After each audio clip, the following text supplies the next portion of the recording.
Price होता है वो आप यहाँ पे डालो। ठीक है, जैसे कि अपन ने पहले 12,000 लिखा था, अब अपन लिख रहे हैं 10,000 है। ठीक है, एक का प्राइस कितना है 10,000। क्वांटिटी में अपन क्या डालेंगे, जितना उन्होंने परचेस किया है। ठीक है, तो जैसे कि मान लो उन्होंने 2 की, अपन ने यहाँ पर 5 लिख दिया, 5 किया परचेस। अमाउंट 5 का अमाउंट निकालने के लिए अपन क्या करेंगे, नॉर्मली भी आप निकालोगे तो क्या करोगे, 10,000 में 5 का इंटू ही करोगे।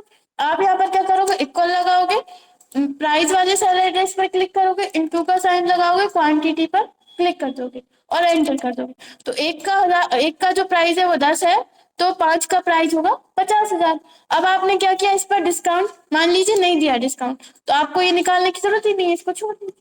ठीक है, आप यहाँ पे नेट अमाउंट यही डालना पड़ेगा फिर आपको, नेट अमाउंट। ठीक है, लेकिन मान लीजिए आपने इस पे डिस्काउंट दिया है, क्योंकि बिना डिस्काउंट के आजकल कोई भी चीज नहीं खरीदता।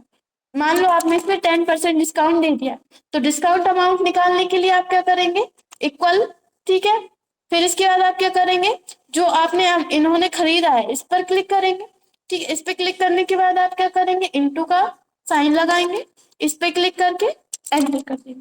इसका आपका 50,000 का 10% आएगा 5,000। ठीक है, अब आप यहाँ पर नेट अमाउंट निकालना चाहते हैं, उसके लिए आप इक्वल लगाएंगे।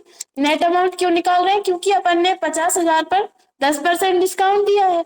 डिस्काउंट देने के बाद अपना अमाउंट कितना आया, 5,000। तो अपन को क्या करना पड़ेगा, ये माइनस करना पड़ेगा डिस्काउंट।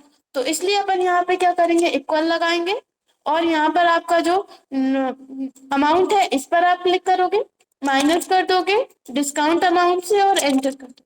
ठीक है, तो आप यहाँ पे दिख रहे हैं, यहाँ पर भी 45,000 आ रहा है, यहाँ पे भी 45,000 आ रहा है, और यहाँ पर CGST SGST 9% लगी है। मान लीजिए इस पे आप कोई GST नहीं लगा रहे, तो आप इसको 0 कर दीजिए, इसको भी 0 कर दीजिए, तो देखिए वही का वही अमाउंट यहाँ आ गया। अब आप क्या करोगे, परसेंटेज डालोगे, जैसे कि आपने डाला 2%। ठीक है, अगर जैसे एक ही ओनली आपको GST अकेले लिखना है, CGST SGST नहीं लिखना, तो आप क्या करोगे, ओनली GST लिख दो, एक ही GST लगाना है तो एक। अब ये कैसे निकालना है, इसके लिए आप क्या करेंगे, यहाँ पे लिखेंगे GST। ठीक है, GST में अपन क्या करेंगे, यहाँ से सिलेक्ट कर लेंगे परसेंटेज, या फिर आप शिफ्ट के साथ 5 से परसेंटेज का साइन लगा देंगे तो वो फिर भी ले लेंगे। ठीक है, परसेंटेज पहले से सिलेक्ट है, मान लीजिए इस पे 10% GST लगी है, तो उसके लिए अपन इसका अमाउंट निकालने के लिए क्या करेंगे, इक्वल लगाएंगे।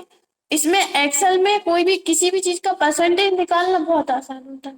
ठीक है, तो यहाँ पर इक्वल लगाएंगे, किस पे लगाना है अपन को, इसके जो टोटल अमाउंट आया है इस पे लगाना है GST, तो अपन इस पर क्लिक करेंगे, इंटू परसेंट, GST का जो परसेंट है उस पर क्लिक करके एंटर करेंगे, तो यहाँ पर आ जाएगा 10% GST लगने के बाद यहाँ पर 45,000। ठीक है, सॉरी 4500।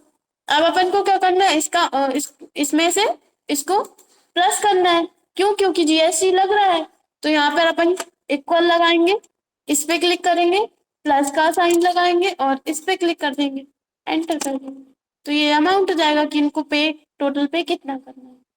ठीक, अगर GST लगती है, नहीं लगती है तो फिर मत लगाइए, डायरेक्ट आप दे दीजिए, इतना ही बिल दे दीजिए टोटल अमाउंट तक।